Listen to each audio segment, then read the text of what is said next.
వేరేతరం అని చెప్పి తప్పుడు ఆరోపణలు టీఆర్ఎస్ పార్టీ శాసనసభ్యులు కానీ టీఆర్ఎస్ పార్టీ నాయకులను చేయడం జరిగింది.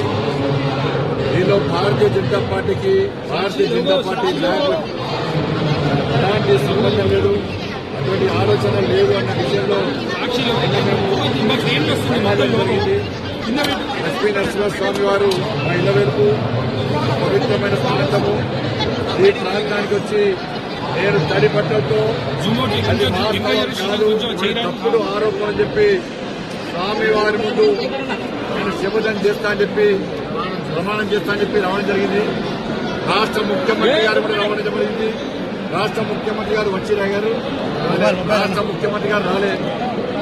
నేను ఈరోజు అలాంటి విషయంలో భారతీయ జనతా పార్టీ ప్రమేయం లేదు, దాంతో సంబంధం లేదు, మా నాయకులకు సంబంధం లేదని చెప్పి ఇలా స్వామివారి ముందు ఇలా ప్రమాణం చేస్తూ రావడం.